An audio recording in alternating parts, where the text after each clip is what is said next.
Hello ladies and gentlemen, this is Yoruus speaking and welcome to Play by Email 6, turn 14. Okie dokie, so first things first.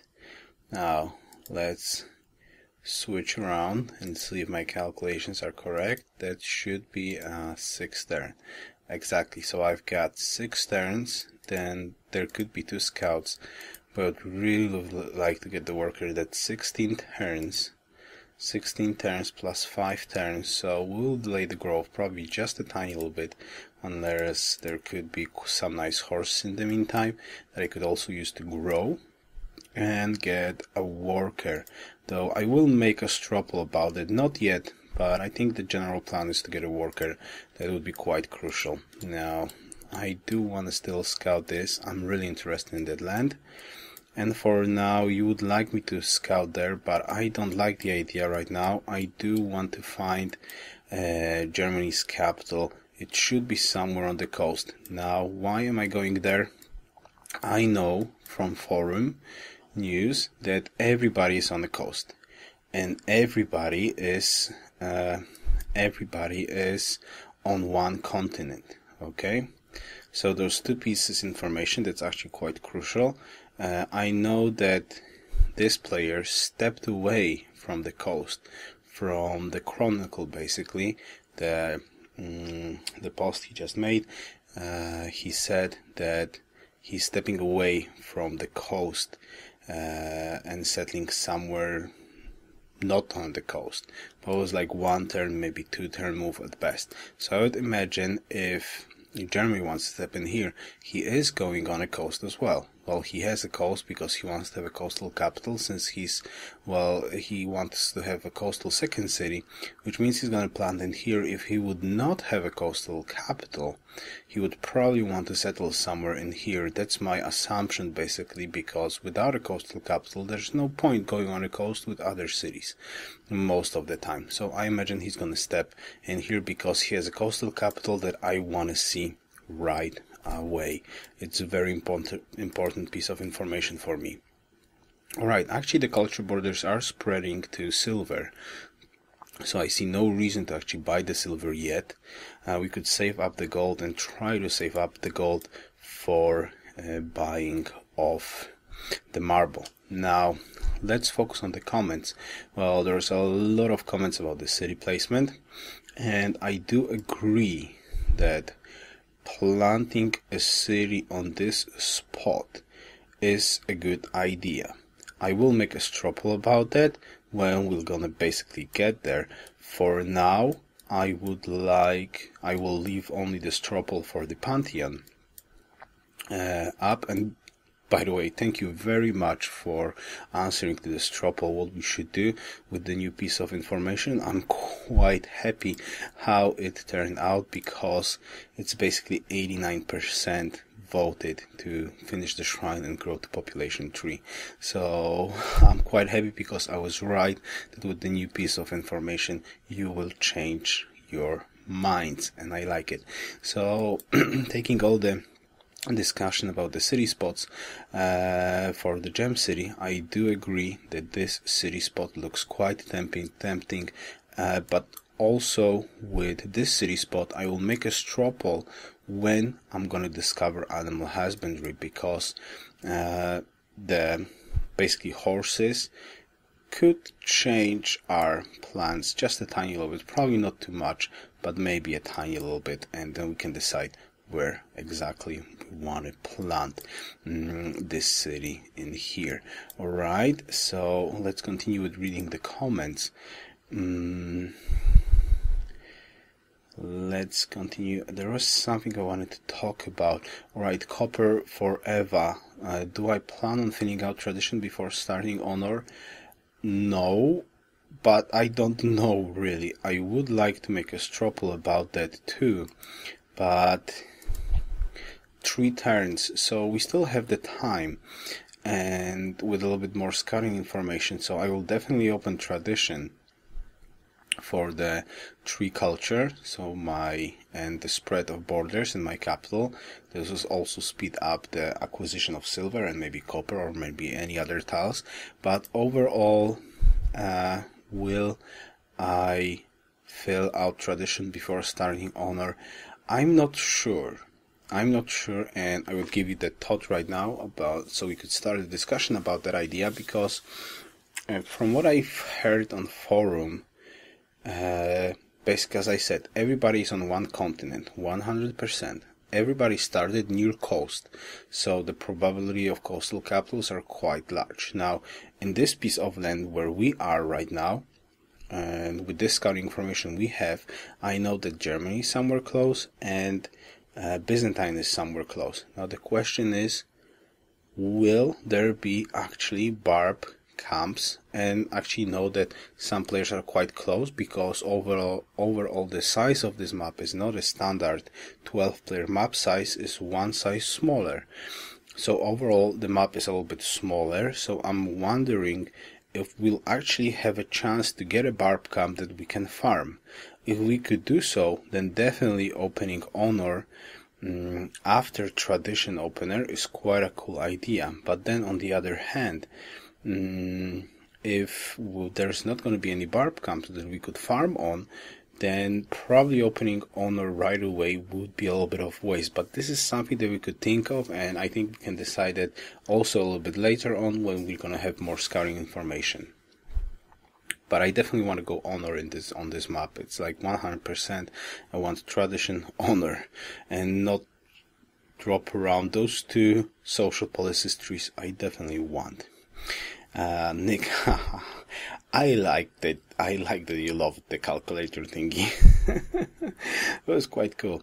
Okay, Miguel, there's the forest thingy. And Bios, answering to Miguel's, basically, let's talk a little bit more about this settling spot.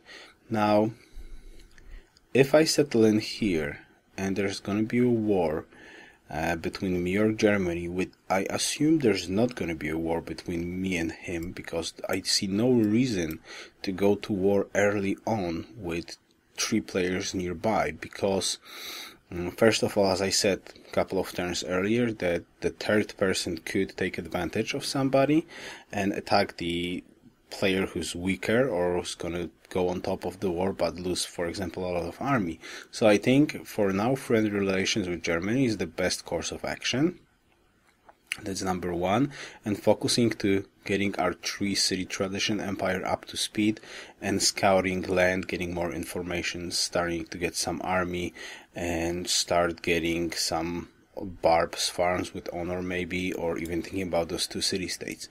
Now on top of that, I think I'm more afraid about frigates, and I do want to invest into land army, since everybody is on the land, and actually getting into war with crossbows before frigates seems like a little bit more viable option than the other way around, like focusing on frigates attack.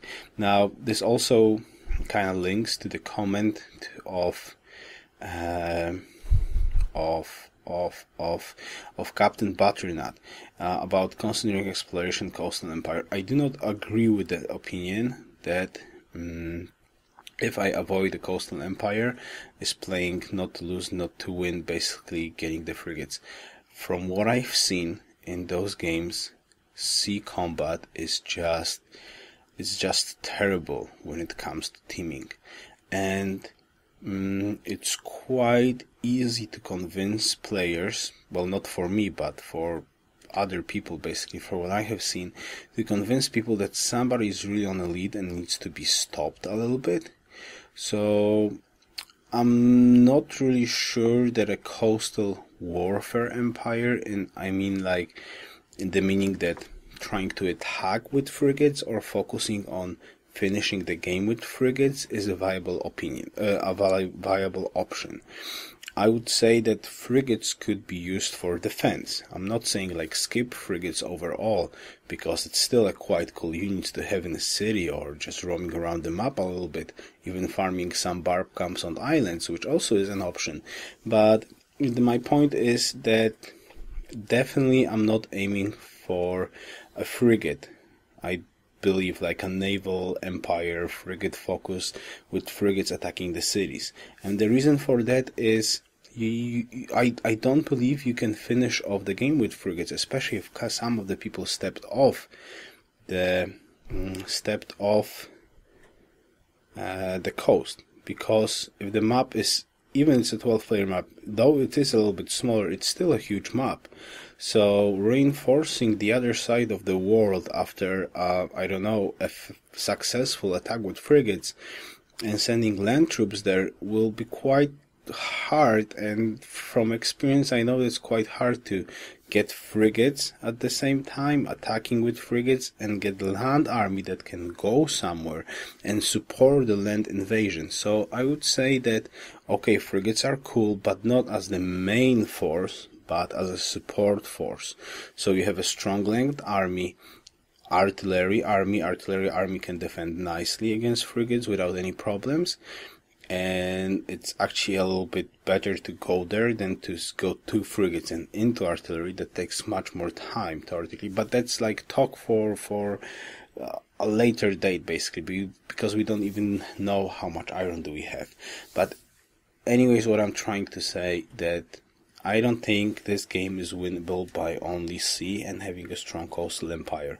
I do believe that a more focused approach on a strong land army and having defensive cities that could be defended against naval attack is a wiser option, because frigates are just not that flexible, and they cannot you cannot support a frigate attack versus 12 players on the whole map. As I said, the possibilities of teaming, this is not an NQ game, the possibility of teaming is so huge that you gotta be absolutely sure that you can dominate the possible alliances against you. So I'm not sure that frigate's a good idea. This is not Russia. If I would be Russia, like in the other play-by-email, and I would have access to 40 iron, I could of course try to slowly build up 40 frigates and try to rule the world with frigates.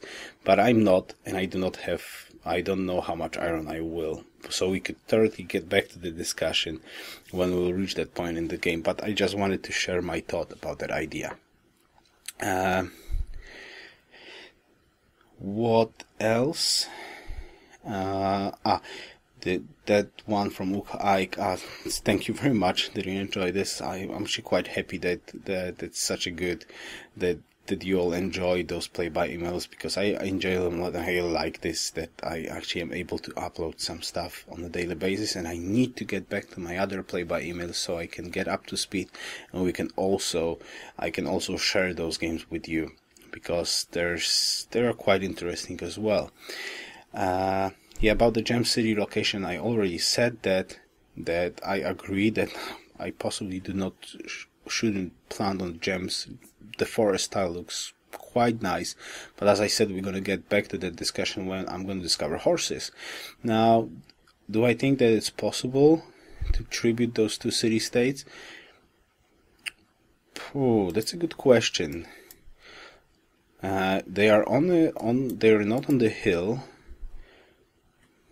Irrational, religious, and this one is friendly. So I would assume yes, that it should be possible to tribute those two city-states. And by the way, about expanding plans, as I said, I actually like the idea of taking those two city-states, either one or either the other. Well, definitely Geneva. I think Geneva is worth taking. Monaco is worth allying. Now, my reasoning about that is I do not think we're going to have that much fate problems trying to ally Geneva. And Geneva, if we're going to get the city on gems, Geneva gives us another unique luxury, and Monaco is not giving us another unique luxury. So this city is worth for the taking. This one is worth for allying, especially that this is culture, and culture is going to be super important in this game. Alright, did I miss anything? I don't think so. It's quite late. This is why I'm talking so low. So I'm trying not to wake up the family sleeping today. So I guess that's it. Did I miss any comments? I hope not. Shrine worker, yes, Sidri, also. Yeah, I agree on shrine worker. This is where I set this up. This is where I set this up. So I'm keeping the Pantheon's Tropple for now. I'm keeping this Pantheon's Tropple. Now, if you strongly object to my idea of finding Germany's capital on the coast and scouting a coastline first, please give me a shout in the comment. Then on the next turn, I will make a Stropple about scouting, but I think it's quite important to discover the coast south and discover Germany's capital. As I said, I assume it is on coast because he wants to plant the city coastal, not inland. And I do also want to get this warrior finally in here so I can possibly see if there's something there worth taking, especially, yeah, if did I missed anything by the movement. But if I stepped away from the jungle and there's like fish or tons of fish in here, I will be quite sad. Right, anyways, so that's it for this turn. Just take a quick look at demographics in here. 6-6, not looking that bad. At least on hammer count, food count is quite terrible. So one more time, thank you very much for watching and see you next time. Best wishes. Yours out.